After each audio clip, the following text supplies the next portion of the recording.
As the night settles around us and the world grows quiet, let us journey back through the corridors of time to a story that changed the course of human history. It is a story of a man who walked this earth with humility, spoke with wisdom, and lived with a heart so full of mercy that even his enemies were moved to tears. This is the story of Muhammad.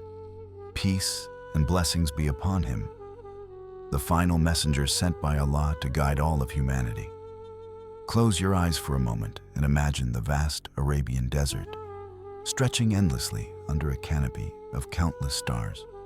Picture the ancient city of Mecca, nestled among barren mountains, where merchants traded goods from distant lands and where pilgrims came to visit the sacred Kaaba, the house built by Prophet Ibrahim and his son Ismail. Peace be upon them both. It was into this world, in the year 570 of the Common Era, that a child was born who would transform not just Arabia, but the entire world. This is not merely a story of battles won or empires built.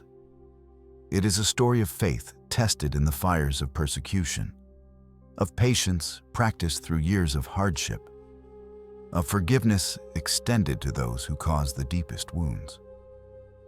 It is a story that will soothe your heart as you drift towards sleep, reminding you that even in our darkest moments, divine guidance can illuminate our path forward. In the city of Mecca, there lived a noble family from the respected tribe of Quraysh, specifically from the honored clan of Banu Hashim. The year was 570, known in Islamic tradition as the Year of the Elephant. And Arabia was a land where tribal loyalty meant everything, where honor was defended with blood, and where most people worshipped countless idols made of stone and wood. Into this world came a baby boy, whose father, Abdullah, had passed away just months before his birth. The child would be named Muhammad, a name that means the praised one, though no one could have imagined just how fitting that name would become. The infant Muhammad never knew his father's embrace. Abdullah ibn Abd al-Muttalib had died while returning from a trading journey to Syria, leaving behind his young wife, Amina bint Wahb, to raise their son alone. According to Islamic tradition, when Amina looked at her newborn child, she saw a light emanating from him, a light so bright it illuminated the palaces of distant Syria. Whether this was a literal phenomenon or a spiritual vision that she experienced, these accounts suggest that even in those earliest moments, there was something extraordinary about this child. Following the custom of the Quraysh, baby Muhammad was sent to live with a Bedouin family in the desert. The Arabian aristocracy believed that the harsh but pure desert environment would make their children stronger and healthier, and that learning from the Bedouins would help them master the beautiful Arabic language in its purest form.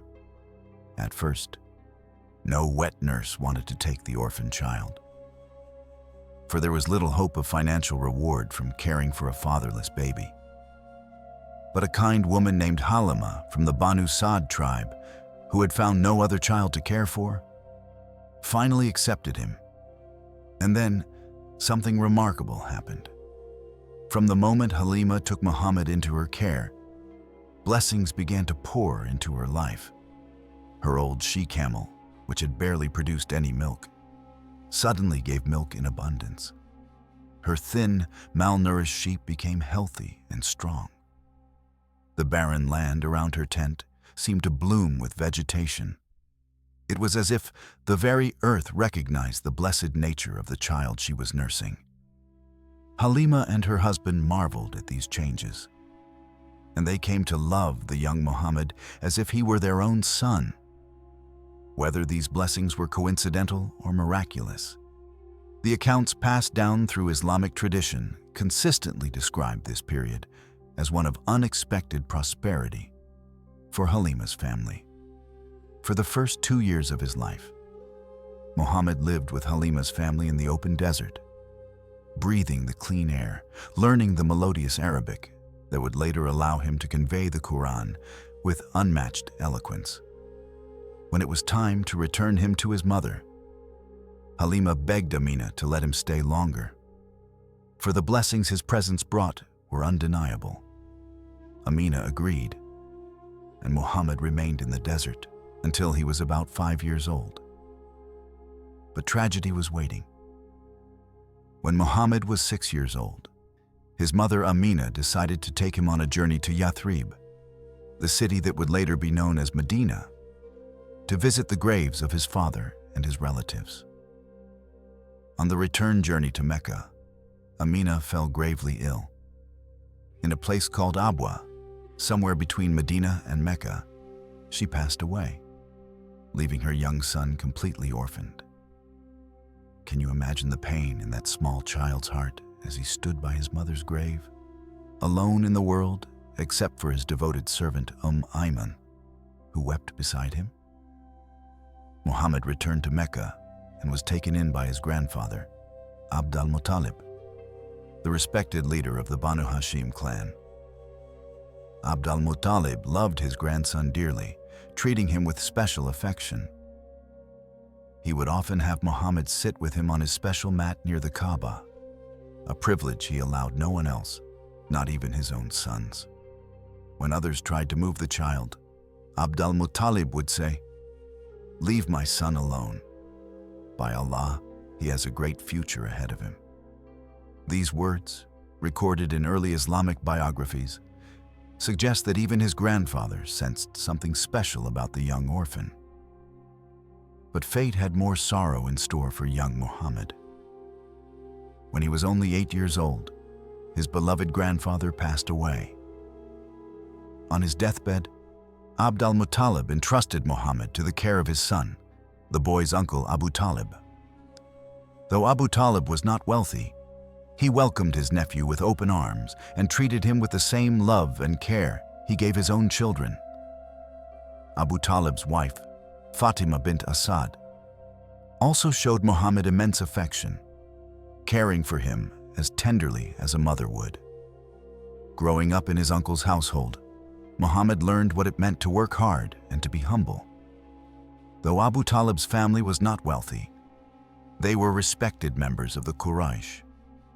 And young Muhammad absorbed the values of dignity, honor, and service that characterized his uncle's household. He helped with whatever tasks were needed, never considering any honest work beneath him. Sometimes he would take Abu Talib's sheep and goats to graze in the hills around Mecca, earning a modest living as a shepherd. This experience, which might seem humble, was actually teaching him invaluable lessons.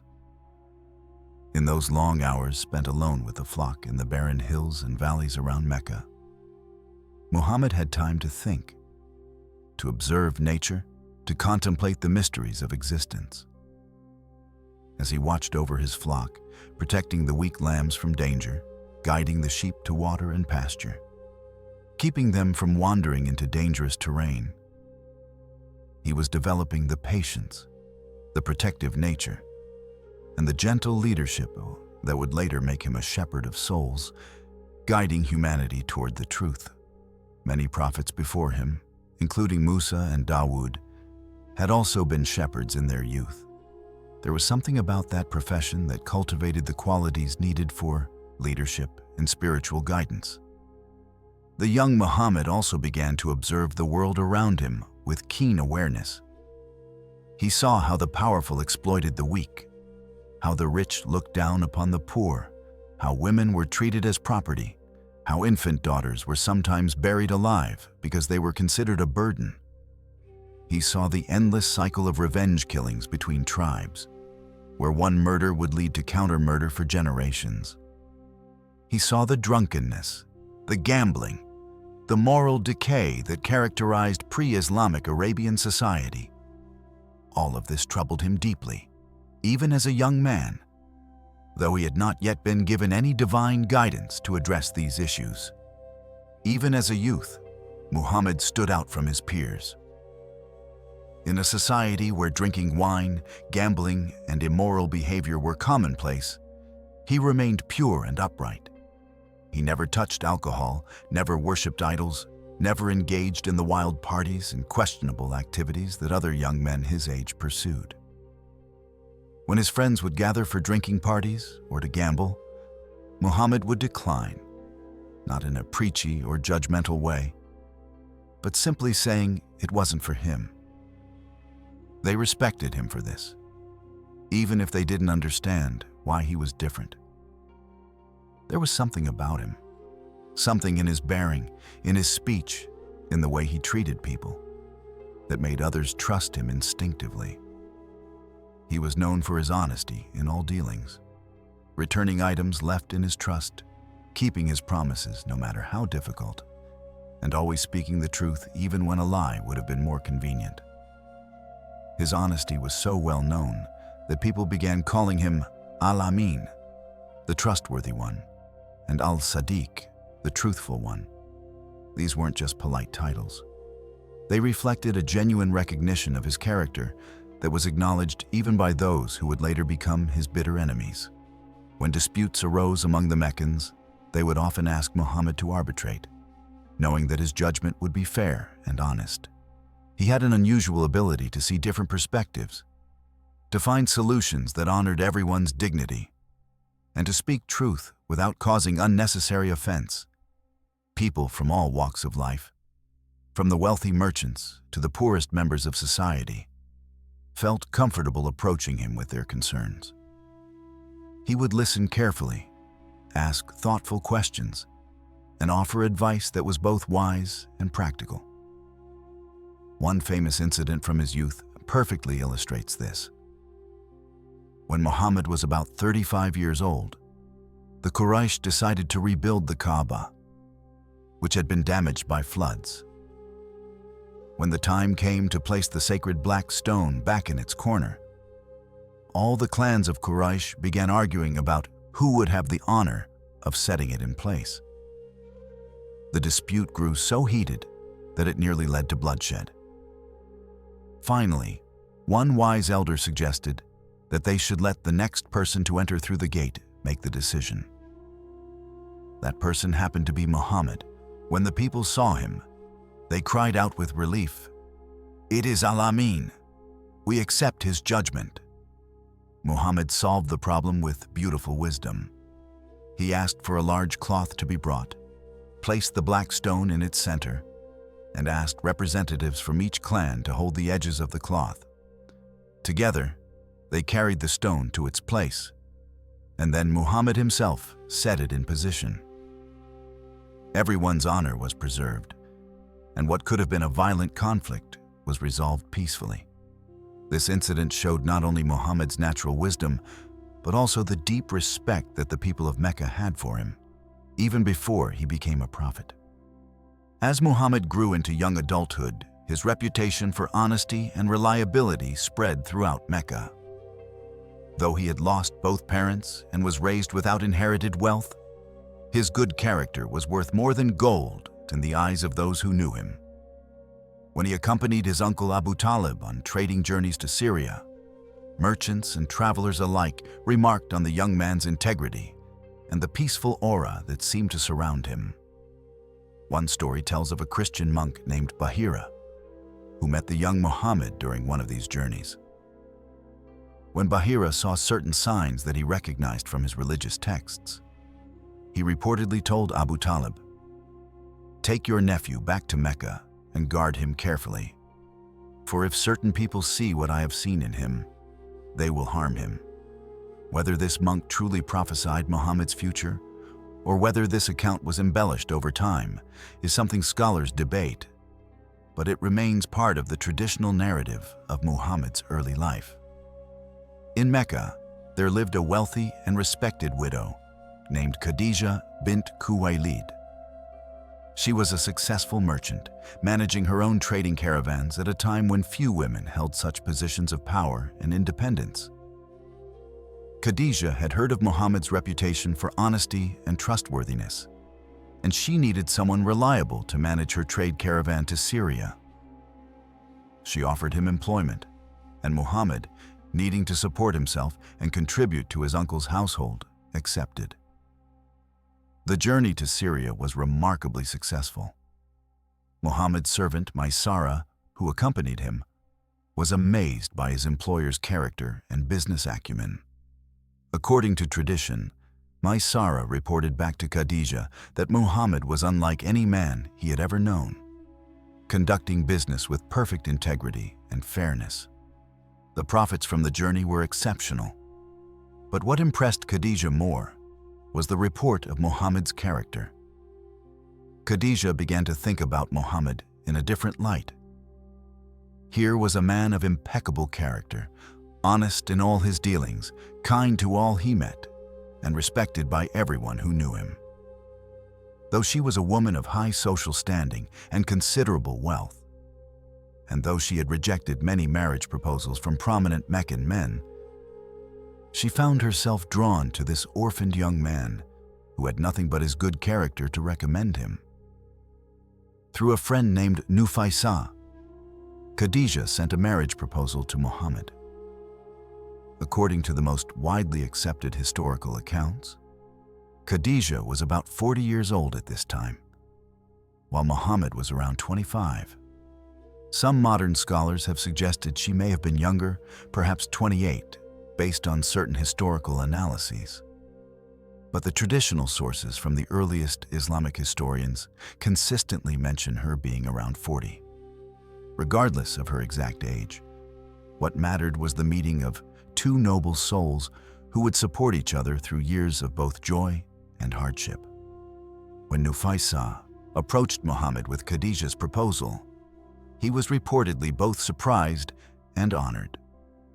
Khadijah was, after all, one of the most sought-after women in Mecca, having rejected marriage proposals from many wealthy and powerful men.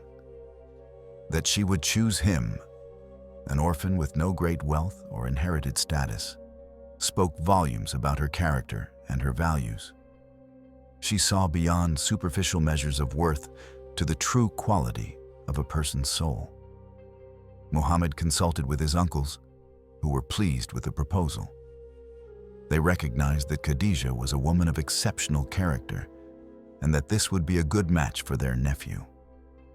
The marriage was arranged with proper celebration, and Muhammad and Khadijah were wed.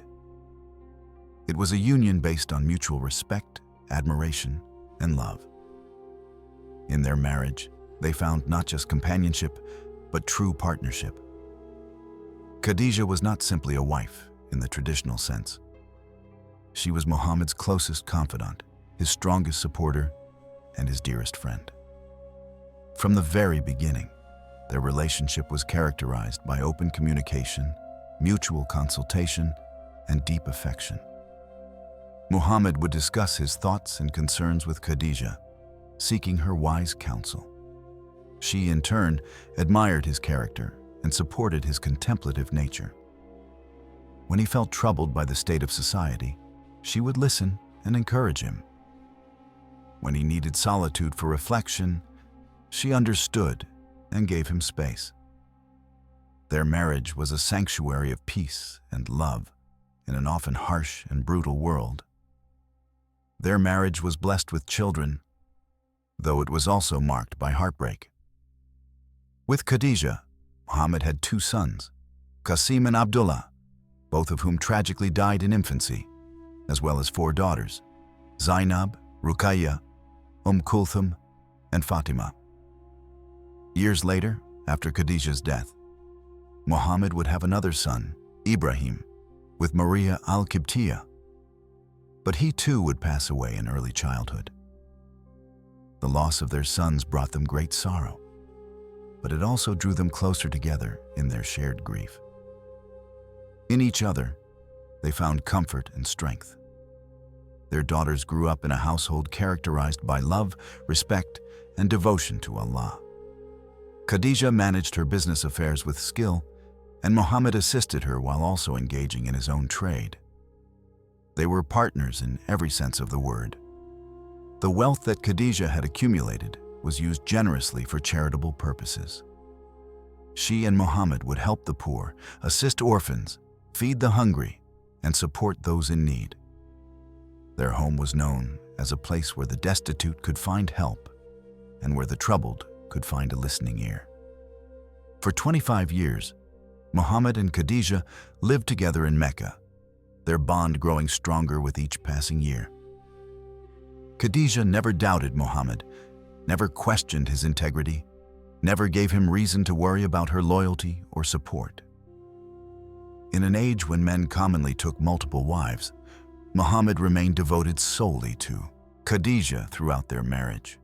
This monogamous devotion in a polygamous society speaks to the depth of their love and the completeness of their partnership. When Muhammad reached the age of 40, something extraordinary happened. According to Islamic tradition, it was during the month of Ramadan, in the year 610, that Muhammad was in the Cave of Hira for one of his regular periods of meditation and reflection. He had been there for several days and nights, fasting and praying, when suddenly, on one particular night known as Laylat al-Qadr, the night of power, his life changed forever. The angel Jibril, known in English as Gabriel, appeared before him in his true form. The appearance was overwhelming, terrifying in its majesty and power. The angel commanded Muhammad, "Read," or recite. Muhammad, who had never learned to read or write, responded in confusion and fear, "I cannot read."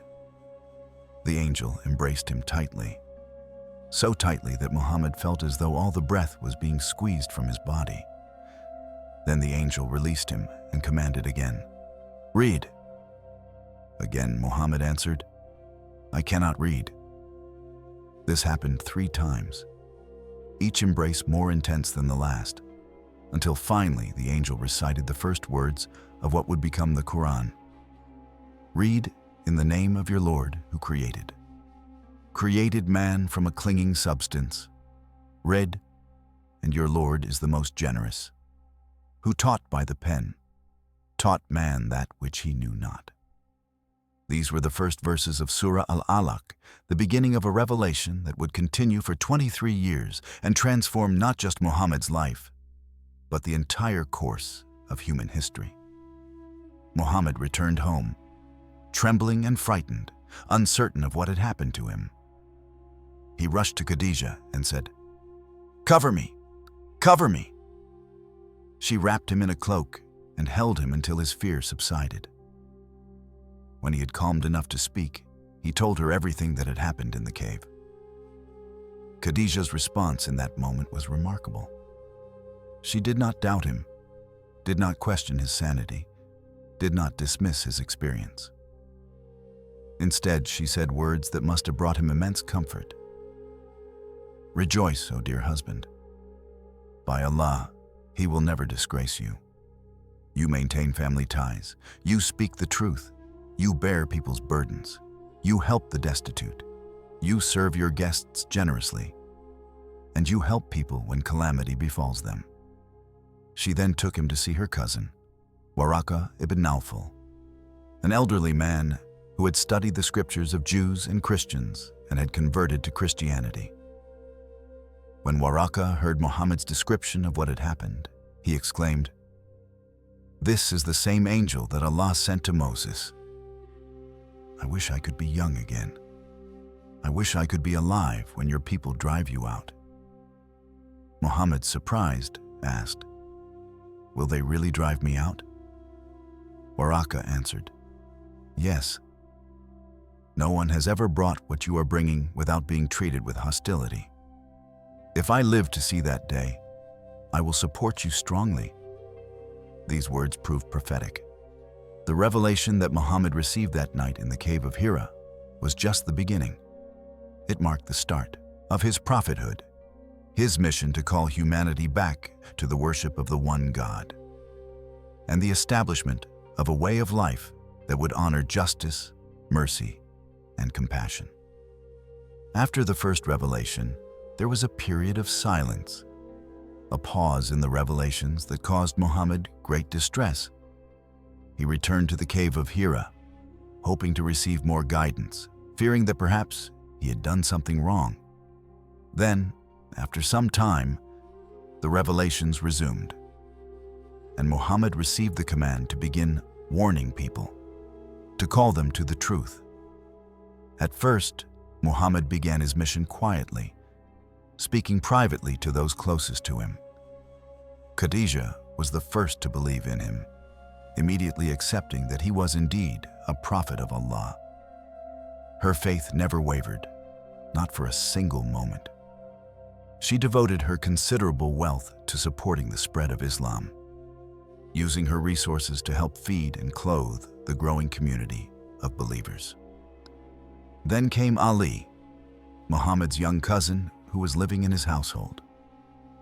Ali was only about 10 years old when Muhammad received his first revelation.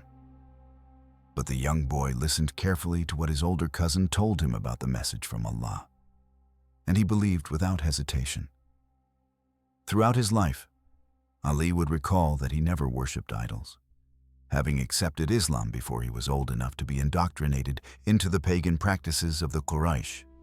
Zayd ibn Haritha, a former slave whom Muhammad had freed and who had chosen to remain with him as a beloved adopted son, also accepted Islam immediately.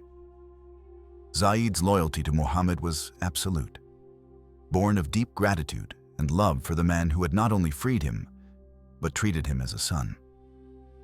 Abu Bakr, Muhammad's closest friend, also believed without hesitation. When Muhammad told him about the revelation, Abu Bakr's response was simple and beautiful. "I believe you." There was no doubt, no questioning, no need for proof. Abu Bakr knew Muhammad's character, knew he would never lie. And if Muhammad said he had received a message from Allah, then it was true. Abu Bakr's immediate acceptance earned him a special place in Islamic history. And Muhammad would later say, "I never called anyone to Islam, except that he showed some hesitation, doubt, and resistance, except for Abu Bakr. When I mentioned it to him, he did not hesitate." Through Abu Bakr's influence, several other respected members of Meccan society accepted Islam in those early days. Uthman ibn Affan, a wealthy and respected merchant. Abdurrahman ibn Auf, another successful businessman. Sa'd ibn Abi Waqqas, a skilled warrior. Talha ibn Ubaidullah, and Zubair ibn al-Awwam. These men would all become pillars of the early Muslim community. There were also early believers from among the less privileged members of society. Bilal ibn Rabah, the African slave. Ammar ibn Yasir and his parents. Khabbab ibn al-Arat, a blacksmith. And others who had nothing to gain from accepting Islam except the truth itself. For 3 years, Muhammad preached quietly, building a small community of believers who would meet secretly in private homes to learn about the new faith. They would gather at night, when the streets were quiet, in the house of a companion called Al-Arqam, located near the Kaaba. There, away from prying eyes, Muhammad would teach them about Allah, about the Day of Judgment, about living a righteous life. They learned that there is only one God, Allah, with no partners or intermediaries, not the stone idols that the Quraysh worshipped, not angels or jinn or any created beings. Only Allah alone deserved worship. They learned that all people are equal before God, that a poor person who believes is better than a wealthy person who doesn't, that an African slave who worships Allah is more valuable in the sight of God than an Arab aristocrat who worships idols. This was a revolutionary message in a society that was obsessed with lineage, tribe, and social status. They learned that wealth and lineage mean nothing, that what matters is faith and righteous deeds, that every person will stand alone before Allah on the Day of Judgment and be held accountable for their actions. They learned to pray in a way different from the pagan practices of the Quraysh, not to idols but to Allah alone, acknowledging His greatness and seeking His guidance. They learned to care for the poor and orphans, to treat others with kindness and justice, to speak the truth even when it was difficult, to be honest in their business dealings, to avoid alcohol and gambling and immorality. In those early secret gatherings, a sense of brotherhood developed among the believers that transcended all the divisions that had previously defined Arabian society. A wealthy merchant and a poor slave would sit side by side, learning the same message, united in their submission to Allah. A member of one tribe would help a member of another tribe, even though their tribes might be traditional enemies. The bonds of faith proved stronger than the bonds of blood and tribe. Muhammad was patient during this period, understanding that the truth needed to spread gradually, that people needed time to hear the message and consider it carefully. He knew that once he made his message public, there would be fierce opposition. So he wanted to build a strong foundation first, a core group of believers who understood Islam deeply and whose faith was unshakable. Then, after 3 years, Muhammad received a command to make his message public. He climbed Mount Safa and called out to the people of Mecca, summoning all the clans to gather. When they had assembled, he asked them, "If I were to tell you that an army was coming to attack you from behind this mountain, would you believe me?" They all answered, "Yes, we would believe you, for you have never told us a lie." Then Muhammad declared, "I am a warner to you in advance of a severe punishment. I have been sent to you as a prophet. Worship Allah alone and abandon your idols." The response was not what he might have hoped. Some people laughed, others became angry. His own uncle, Abu Lahab, who had been standing nearby, picked up a stone and threw it at him, shouting, "May you perish! Is this why you gathered us?" From that day forward, Muhammad and his followers faced increasing persecution. The leaders of Quraysh saw Islam as a threat to their power, their wealth, and their traditions. If people stopped worshiping the idols at the Kaaba, they reasoned, pilgrims would stop coming to Mecca, and their lucrative pilgrimage trade would collapse. If slaves and poor people were told they were equal to the aristocracy, the entire social order would be disrupted. The persecution began slowly, but grew worse over time. At first, it was just mockery and insults. The Quraysh would laugh at Muhammad openly in the marketplace, calling him a madman, a poet, a sorcerer. They would spread lies about him, trying to discredit him and turn people away from his message. They told foreign traders and visiting tribesmen not to listen to Muhammad, claiming he was bewitched or insane. They would interrupt him when he tried to speak, shouting over his words, making obscene gestures, creating such a commotion that he couldn't be heard. The leaders of Quraysh tried various strategies to stop him.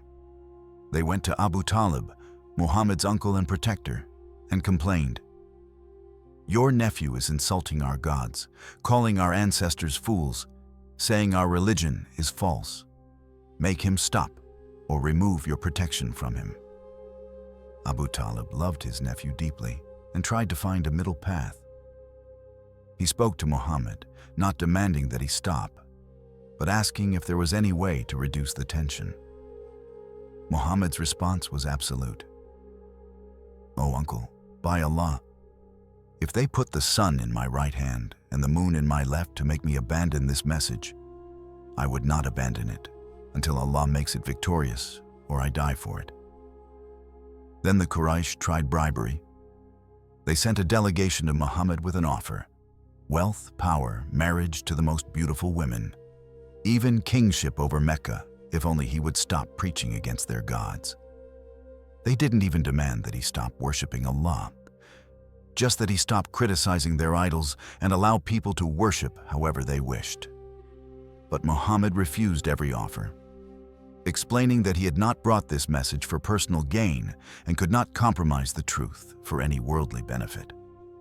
When neither persuasion nor bribery worked, the Quraysh turned to violence. The persecution was systematic and brutal. The Muslims who had no tribal protection, especially the poor and the slaves, were tortured terribly. They were beaten, starved, forced to lie on the burning desert sand under the merciless Arabian sun. Some were stretched between camels pulling in opposite directions. Others were dragged through the streets. The Quraysh hoped that through torture they could force these Muslims to renounce their faith and serve as an example to deter others from accepting Islam. Bilal ibn Rabah, a slave of African descent, was taken out to the desert by his master Umayyah ibn Khalaf every afternoon, when the sun was at its hottest and the sand was burning hot enough to sear flesh. Umayyah would have Bilal lie on the scorching sand, stripped of his clothes, and then place a heavy rock on his chest. The torture was unbearable, the heat almost unendurable. But Bilal refused to renounce his faith. Through it all, while the scorching sand burned his back and the crushing weight of the rock pressed down on his chest, Bilal would say just one word over and over: Ahad, Ahad, meaning one, one, affirming his belief in the oneness of Allah. Abu Bakr, passing by one day and seeing this torture, was moved to tears. He went immediately to Umayyah and offered to purchase Bilal. After some negotiation, Umayyah agreed, and Abu Bakr paid what was then considered a very high price to free Bilal. From that day forward, Bilal was a free man and one of the most devoted companions of the Prophet. He would later become the first muezzin of Islam, the one who would call people to prayer, his beautiful voice that had said Ahad through torture now proclaiming Allahu Akbar in freedom. The family of Yasir, Sumayyah, and their son Ammar endured perhaps the worst torture of all. They were taken to the open desert during the hottest part of the day and subjected to unspeakable cruelty. Muhammad, who lacked the power to protect them, would pass by and see them being tortured, his heart breaking for them. Unable to physically intervene, he could only offer them words of comfort and hope. Be patient, O family of Yasir, for your appointment is paradise. Sumayyah, Ammar's mother, has the tragic distinction of being the first martyr in Islam. When Abu Jahl, one of the worst enemies of Islam, tried to make her renounce her faith and she refused, he became so enraged that he stabbed her to death with his spear. She died in testimony to her faith, refusing to save her life by denying the truth she had come to know. Her husband Yasir was also killed shortly after. Ammar survived, though he bore the physical and emotional scars of the torture for the rest of his life. Khabbab ibn al-Arat, a blacksmith, was forced to lie on burning coals while his persecutors pressed him down with their feet on his chest. The smell of his burning flesh filled the air, but he would not renounce his faith. Years later, even after the Muslims had gained power and Islam had spread throughout Arabia, the scars from those burning coals were still visible on his back, a permanent reminder of what the early Muslims endured. The persecution extended to Muhammad himself. People would throw garbage, animal intestines, and thorns at him as he walked through the streets of Mecca. They would insult him and mock him publicly, using the crudest language, making the most vile accusations. Once, while he was praying at the Kaaba in prostration, completely absorbed in his worship, someone placed the bloody intestines and entrails of a freshly slaughtered camel on his back. The weight was so heavy that Muhammad could not rise from prostration. He remained there, unable to move, while the perpetrators stood around laughing and making jokes. His young daughter Fatima, who was perhaps only 8 or 9 years old at the time, happened to be passing by. When she saw what they had done to her beloved father, she came running despite her young age, pushing through the crowd of men many of whom were much larger than she was. With tears streaming down her face, she removed the filth from her father's back, scolding the men for their cruelty, even as they laughed at her. When Muhammad finally rose from prostration, he prayed, asking Allah for guidance for his people, not vengeance against them. He said, "O Allah, guide my people, for they do not know." An old woman who lived on Muhammad's route to the mosque made it her daily mission to throw garbage at him every time he passed. Day after day, year after year, she would wait for him and throw whatever refuse she had collected. Muhammad never retaliated, never cursed her, never even showed anger. One day when he passed by and the garbage didn't come, he inquired about the woman and learned that she had fallen ill. Despite everything she had done to him, he went to visit her, asking after her health and offering to help if she needed anything. The woman was so moved by this extraordinary mercy that she accepted Islam right there. Despite all this suffering, the Muslim community continued to grow. People were attracted to the message of monotheism, justice, and equality. They saw in Muhammad's character and in the behavior of his followers something beautiful and true. But the persecution also intensified, and Muhammad realized that his followers needed refuge. In the 5th year of his prophethood, Muhammad made a difficult decision. He instructed some of his followers to migrate to Abyssinia, modern-day Ethiopia, where there was a just Christian king known as the Negus. About 80 Muslims made the journey across the Red Sea, seeking asylum in a foreign land where they could practice their faith freely. The Negus granted them protection, and when the Quraysh sent emissaries demanding their return, the Negus refused, having been impressed by what he heard about Islam. Those who remained in Mecca faced even worse persecution. The Quraysh imposed a social and economic boycott on the clan of Banu Hashim, Muhammad's clan, which continued to protect him even though most of its members hadn't accepted Islam. For 3 years, the entire clan, Muslim and non-Muslim alike, was confined to a small quarter of the city, cut off from trade and social interaction. No one was allowed to marry them, do business with them, or even sell them food. The sound of children crying from hunger could be heard throughout the valley. The Muslims survived by eating leaves and whatever scraps of food sympathetic people could smuggle to them in secret. Finally, the boycott was lifted, but the ordeal had taken its toll. Soon after, Muhammad's beloved wife Khadijah, who had been his rock of support for 25 years, fell ill and passed away. She had stood by him through everything, never doubting him, always supporting him, sharing in his trials and his few moments of joy. Her death left a wound in Muhammad's heart that never fully healed. He would remember her with love and longing for the rest of his life. Shortly after Khadijah's death, Muhammad's uncle Abu Talib, the man who had raised him and protected him, also passed away. Abu Talib had never accepted Islam himself, but he had always defended his nephew against the Quraysh out of family loyalty and love. With Abu Talib gone, Muhammad lost his main source of protection, and the persecution intensified further. This year became known as the Year of Sorrow, for Muhammad had lost the 2 people who had been his greatest sources of support in this world. But even in his grief, he continued his mission, continued calling people to Islam, and continued bearing the persecution with patience.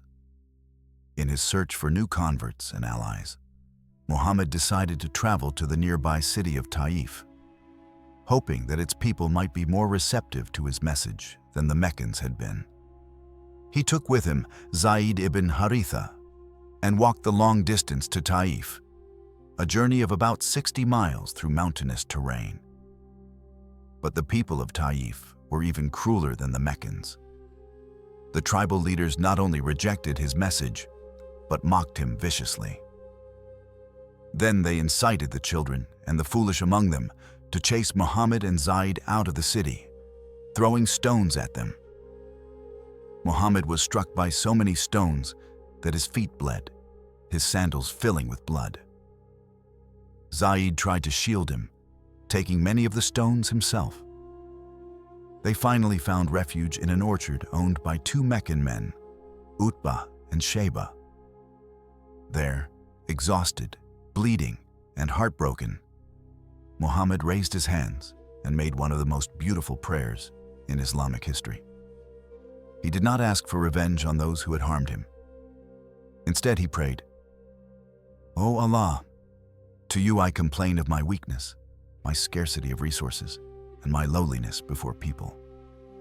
O most merciful of the merciful, you are the Lord of the weak, and you are my Lord. To whom do you leave me? To a distant person who receives me with hostility? Or to an enemy to whom you have given power over me? If you are not displeased with me, I do not care. Your favor is more expansive for me. I seek refuge in the light of your face, by which all darkness is illuminated and every affair of this world and the next is set right. Lest your anger descend upon me, or your displeasure light upon me. To you I come with my plea, and there is no power and no strength except by you."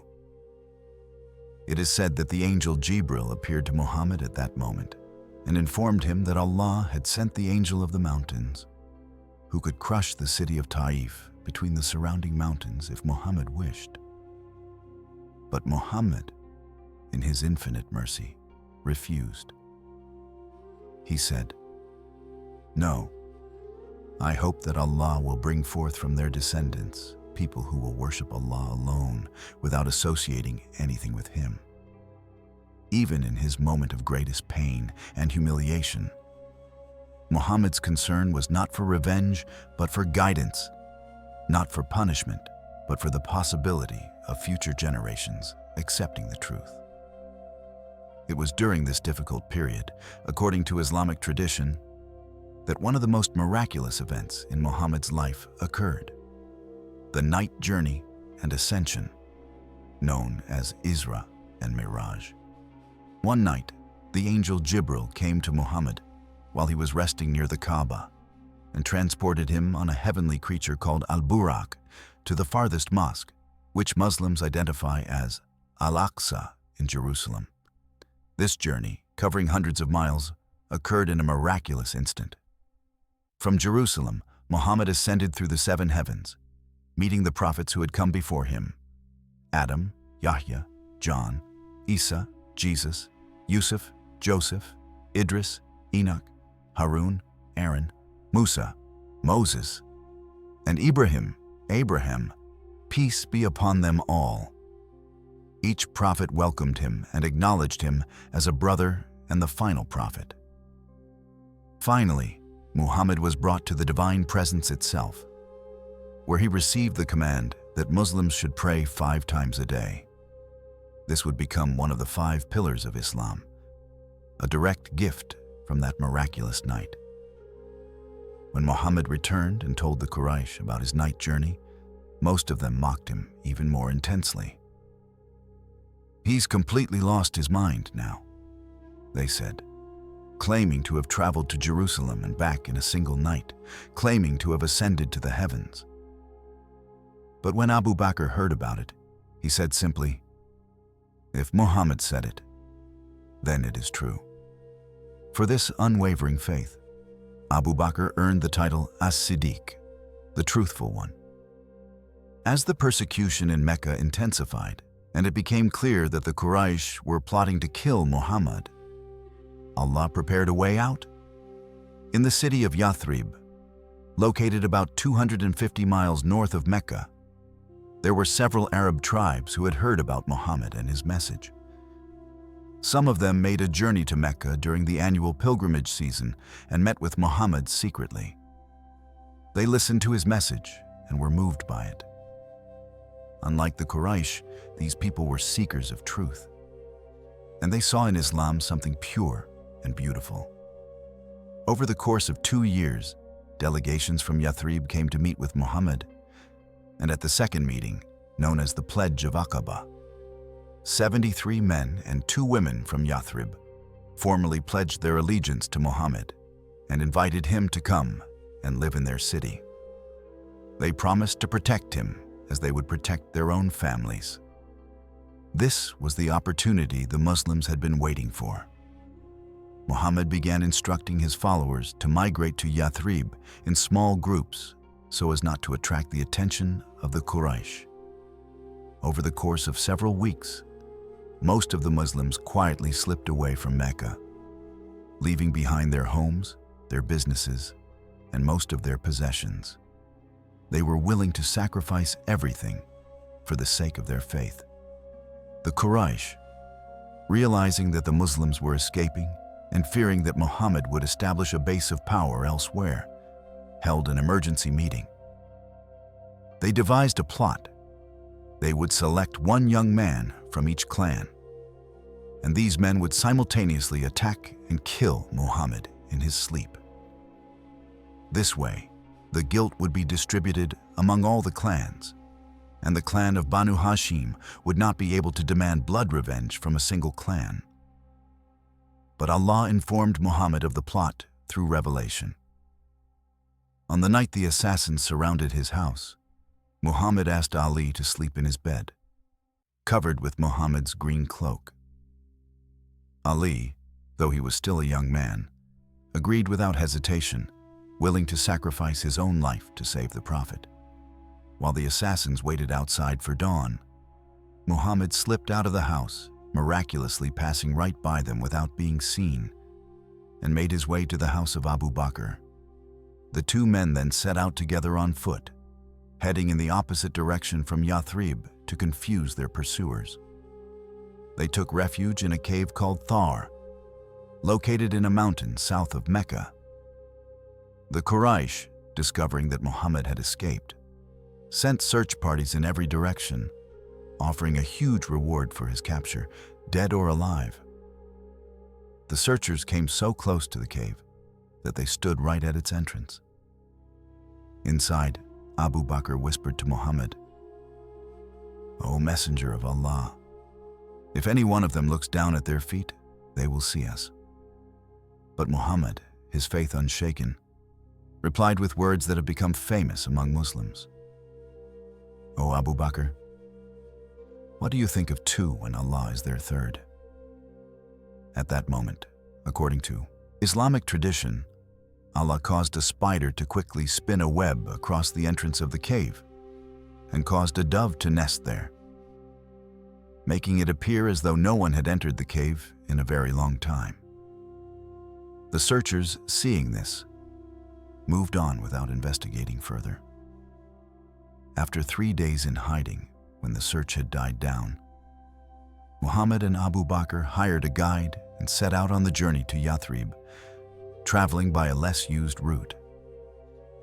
The journey was long and arduous, but finally, after about 8 days of travel, they arrived at the outskirts of Yathrib on the 12th day of the month of Rabi al-Awwal in the year 622. The people of Yathrib came out in great numbers to welcome the Prophet, singing songs of welcome and joy. The full moon has risen upon us from the mountain passes of Wada. Giving thanks is incumbent upon us as long as there is one who calls to Allah. The city's name was changed from Yathrib to Medina al-Munawwara, the enlightened city, or simply Medina. The arrival of Prophet Muhammad in Medina marks the beginning of the Islamic calendar, as it represented not just a physical migration, but the birth of the first Muslim community, organized and free to practice Islam openly. The first thing Muhammad did upon arriving in Medina was to establish a mosque, a place where Muslims could gather for worship and community affairs. He chose a simple spot that had been used for drying dates, purchased the land, and worked alongside his companions in building the mosque with his own hands. This mosque, known as Masjid al-Nabawi, the Prophet's Mosque, was built of mud bricks and palm trunks with a roof of palm leaves. It was humble and simple, reflecting the values of the community: equality, simplicity, and devotion to Allah. In Medina, Muhammad worked tirelessly to establish a just and cohesive society.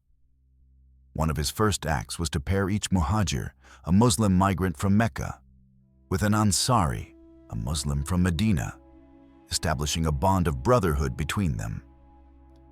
This was not merely symbolic.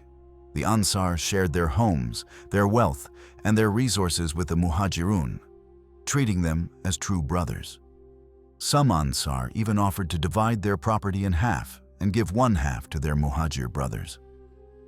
The Muhajirun were grateful, but preferred to work and earn their own living, not wanting to be a burden. Muhammad also established a constitution for Medina, one of the earliest written constitutions in history. This document laid out the rights and responsibilities of all the inhabitants of Medina, Muslims and non-Muslims alike. It guaranteed religious freedom for the Jewish tribes living in the city, protected the rights of all citizens, and established rules for mutual defense and conflict resolution. It was a remarkable document, ahead of its time in many ways, showing Muhammad's commitment to justice, equality, and peaceful coexistence. But peace would not last long. The Quraysh in Mecca were furious that the Muslims had escaped and were now establishing themselves in Medina.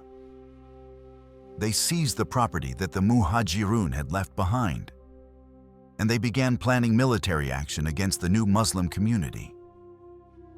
They also tried to form alliances with some of the tribes around Medina, hoping to isolate and destroy the Muslims. In the second year after the migration, in the month of Ramadan of 624, the first major military confrontation occurred. Muhammad received news that a large Quraysh trade caravan, led by Abu Sufyan and carrying enormous wealth, was returning from Syria to Mecca. The Muslims had been economically devastated by having to leave Mecca, and this caravan represented an opportunity not just for material gain, but also to strike at the heart of Mecca's economy. Muhammad led a small force of about 313 men to intercept the caravan. But Abu Sufyan, learning of the Muslim movements, sent an urgent message to Mecca requesting military support. The Quraysh mobilized an army of about 1,000 men, well armed and equipped, and marched out to protect the caravan and to crush the Muslims once and for all. The two armies met at a place called Badr, near the wells that gave the location its name. The Muslims, vastly outnumbered and poorly equipped, stood facing the pride of Meccan military might. According to Islamic sources, before the battle began, Muhammad prayed fervently, "O Allah, if this small band of Muslims is destroyed today, you will not be worshipped on earth." The weight of responsibility, the fear for his followers, the awareness that the very survival of Islam hung in the balance, all of this was in his prayer. Then the battle began. Against all odds, the Muslims won a decisive victory. The Meccan army, despite its superior numbers and equipment, was routed. Several of the most prominent leaders of Quraysh, including Abu Jahl, Muhammad's most bitter enemy, were killed in the battle. Muslims believe that angels came down to fight alongside them that day, as mentioned in the Quran. Though whether this was a literal phenomenon or a metaphorical way of expressing divine support is something believers understand differently based on their interpretations. The Battle of Badr was a turning point. It gave the Muslim community confidence, it demoralized the Quraysh, and it established the Muslims as a force to be reckoned with in Arabia. But it also meant that the conflict between Mecca and Medina would intensify. The Quraysh, humiliated by their defeat, swore revenge. A year later, in 625, the Quraysh returned with an even larger army, about 3,000 men, led by Abu Sufyan. They marched to a place near Medina called Uhud, where the second major battle of Islam took place. This time, the Muslims suffered losses. A group of archers whom Muhammad had positioned on a hill to protect the army's flank abandoned their posts prematurely when they saw what they thought was victory, hoping to collect spoils of war. This allowed the Meccan cavalry, led by Khalid ibn al-Walid, who had not yet accepted Islam, to circle around and attack the Muslims from behind. In the chaos that followed, many Muslims were killed or wounded. Muhammad himself was injured, struck in the face by a stone that broke one of his teeth and cut his lip. A rumor spread that the Prophet had been killed, causing panic among some of the Muslims. But Muhammad was alive, and he rallied his followers, eventually forcing the Meccans to withdraw. Though the Battle of Uhud was not the clear victory that Badr had been, it taught the Muslims important lessons about discipline, obedience, and the consequences of deviating from the Prophet's instructions. It also showed them that victory comes only from Allah, not from their own strength or numbers.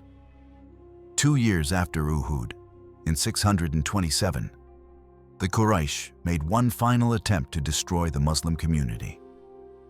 They formed a confederation of various tribes, mobilizing an army of 10,000 men, the largest army Arabia had ever seen. They marched on Medina, intending to besiege the city and annihilate the Muslims. But Muhammad, on the advice of a Persian companion named Salman al-Farsi, implemented a strategy that was new to Arabian warfare. He ordered the digging of a large trench around the vulnerable parts of Medina. For days, the Muslims worked together, digging the trench, including Muhammad himself, who worked alongside his companions. When the massive army arrived and saw the trench, they were confounded.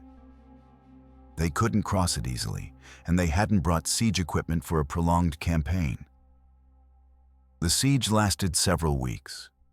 The Muslims, though outnumbered and under great pressure, held firm. The enemy tried various strategies to cross the trench, but failed each time. Eventually, disagreements broke out among the various tribes in the Confederation. A cold wind began to blow, and the alliance fell apart.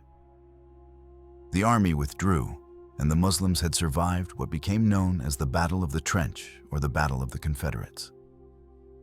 After this battle, the balance of power in Arabia shifted dramatically. The Quraysh, having failed 3 times to destroy the Muslims, never again attacked Medina. Muhammad made a bold move the following year. He announced that he would perform the pilgrimage to Mecca, accompanied by 1,400 Muslims, all unarmed, wearing the simple pilgrim's garb. The Quraysh initially refused to let them enter Mecca, and tense negotiations took place at a location called Hudaybiyah, just outside the sacred precincts of Mecca. Eventually, a treaty was signed, known as the Treaty of Hudaybiyah. On the surface, the treaty seemed to favor the Quraysh, and some Muslims, including Umar ibn al-Khattab, were upset by its terms. But Muhammad saw what they did not. The treaty guaranteed 10 years of peace, allowing Islam to spread freely without the constant threat of war. It also legitimized the Muslim state by making the Quraysh negotiate with them as equals. The treaty proved to be, as the Quran later revealed, a clear victory. In the 2 years following the treaty, more people accepted Islam than in the previous 19 years combined. The peace allowed people to travel to Medina, meet Muhammad, learn about Islam, and see firsthand the justice and mercy that characterized the Muslim community. In the 8th year after the migration, 630, the Quraysh violated the Treaty of Hudaybiyah by supporting an attack on a tribe that was allied with the Muslims.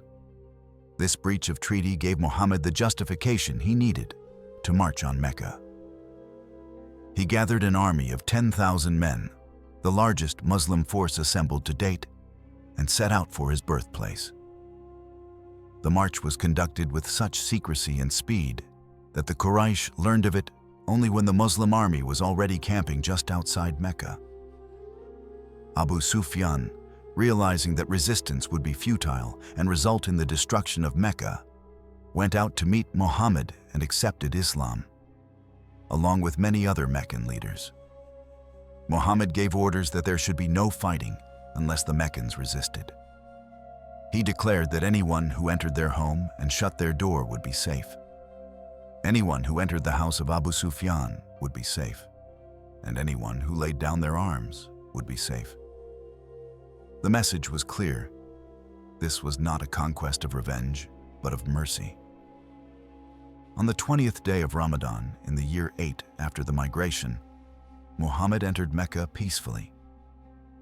The city that had expelled him, that had tortured his followers, that had tried repeatedly to kill him, was now in his power.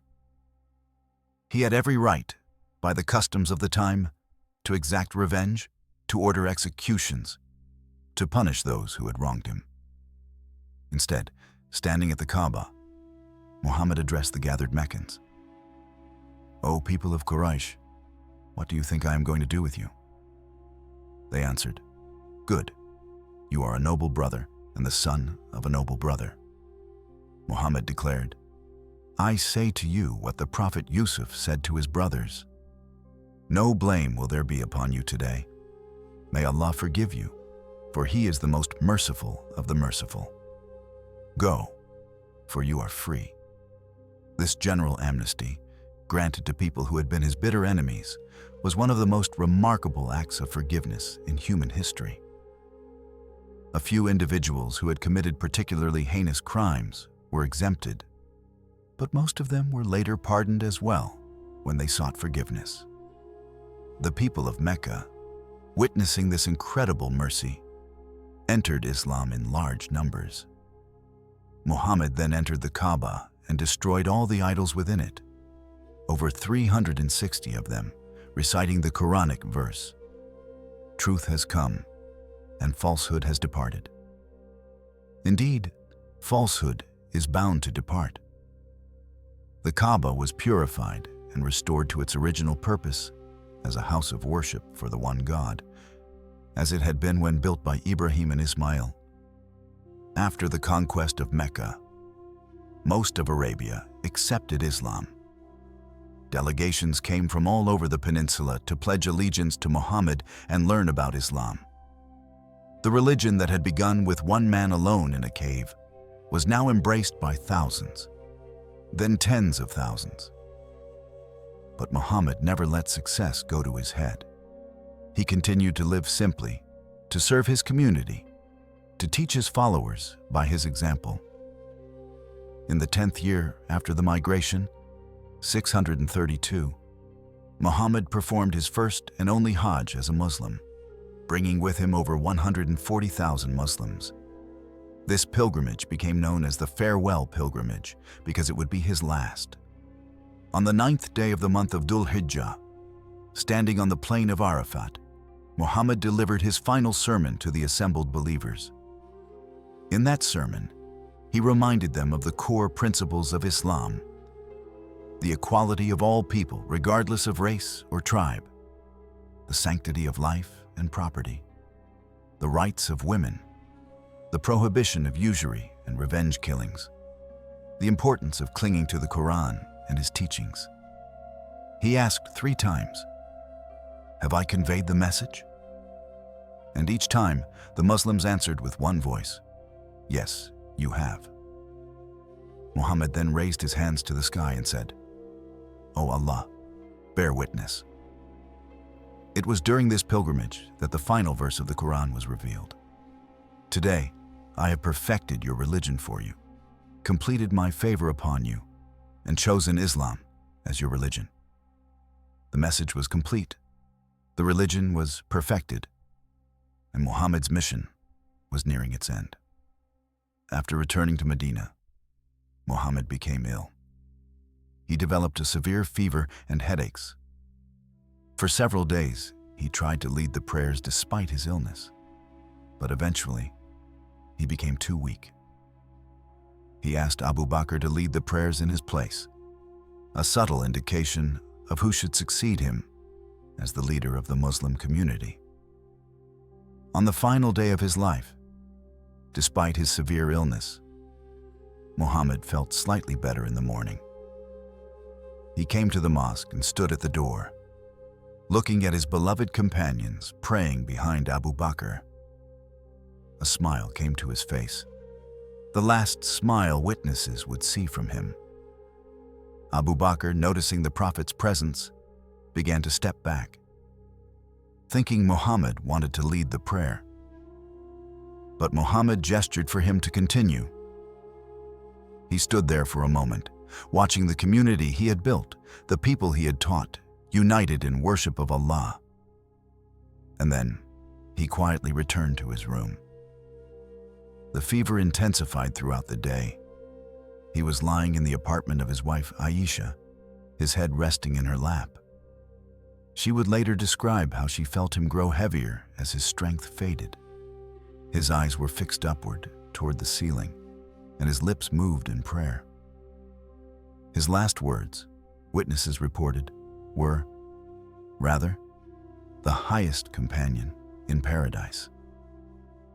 The meaning of these words, spoken in Arabic, suggests that when given the choice between remaining in this world or joining Allah in the highest level of paradise, he chose the latter.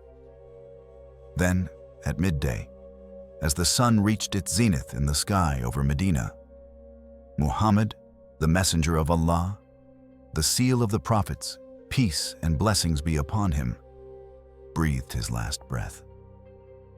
His soul departed from this world to meet his Lord, whom he had served with every moment of his 63 years of life.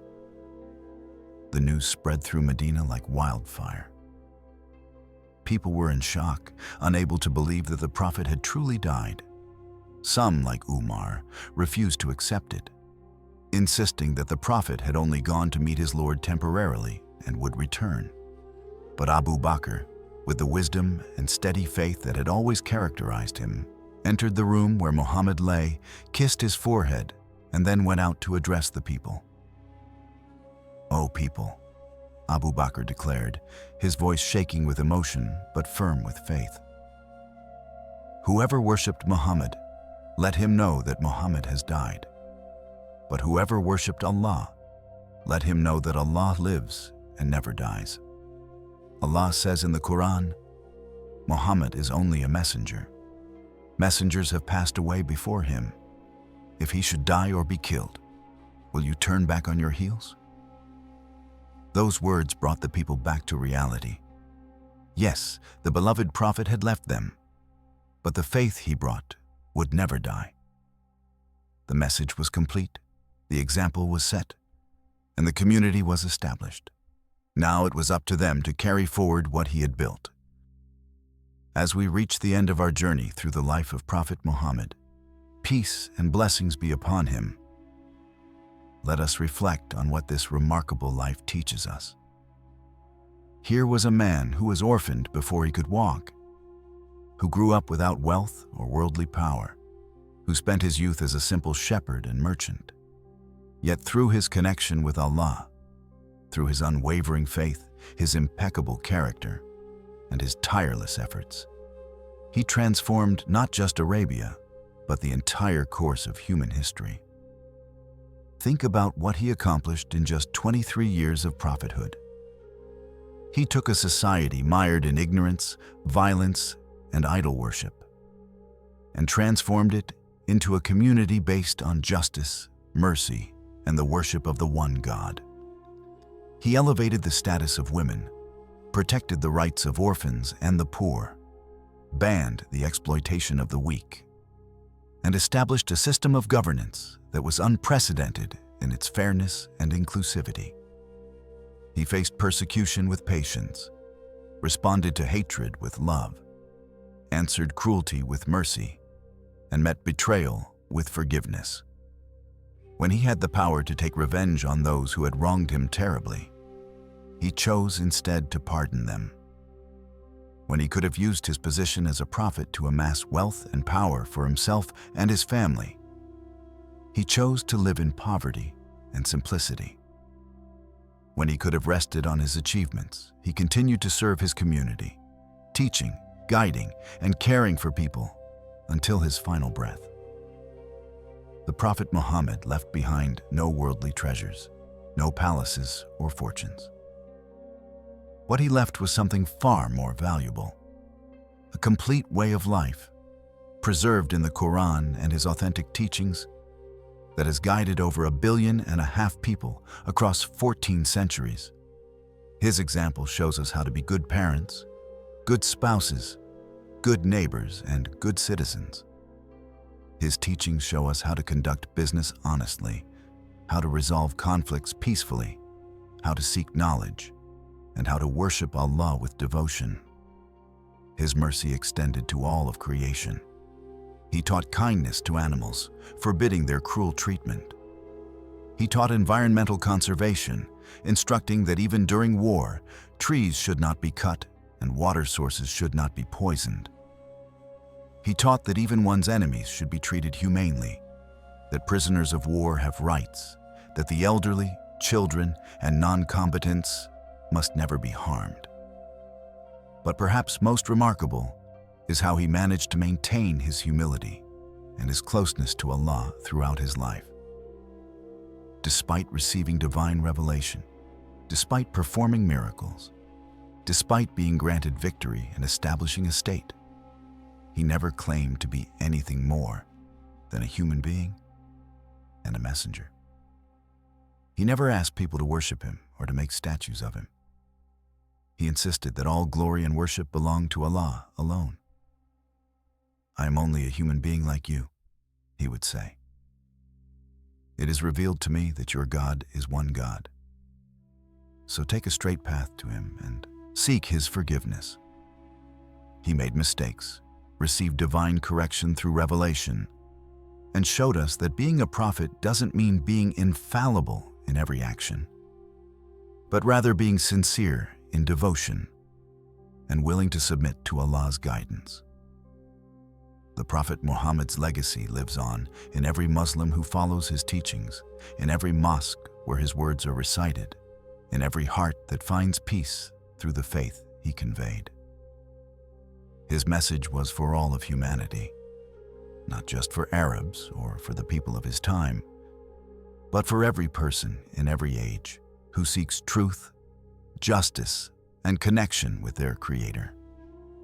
As you prepare to sleep tonight, remember that the same stars that shone over the Prophet in the desert of Arabia shine over you now. The same God who guided him guides you. The same mercy he showed to others is the mercy we are called to show. The same patience he demonstrated in trials is the patience we must cultivate in our own difficulties. His life reminds us that no matter how difficult our circumstances, no matter how dark the night seems, dawn always comes for those who maintain their faith. It reminds us that true success isn't measured in wealth or fame, but in the goodness we bring to the world and the sincerity of our devotion to Allah. It reminds us that every person, regardless of their background, has the potential to make a difference if they dedicate themselves to truth and justice. The Prophet's greatest miracle, he said, was the Quran itself, that book of divine guidance that has remained unchanged for 14 centuries, that continues to move hearts, change lives, and provide answers to life's deepest questions.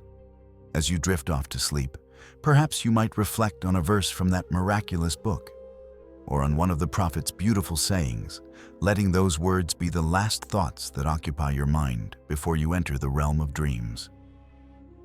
May we all strive to follow in his footsteps, to embody his character, to treat others with his mercy, and to worship Allah with his devotion. May his example light our way through this life, until we meet him at the fountain of Kawthar in the hereafter, where he awaits those who believed in his message and tried their best to live by it. Peace and blessings be upon him, upon his family, upon his companions, and upon all those who follow his guidance until the end of time. Thank you for joining us on this journey through the life of the final prophet.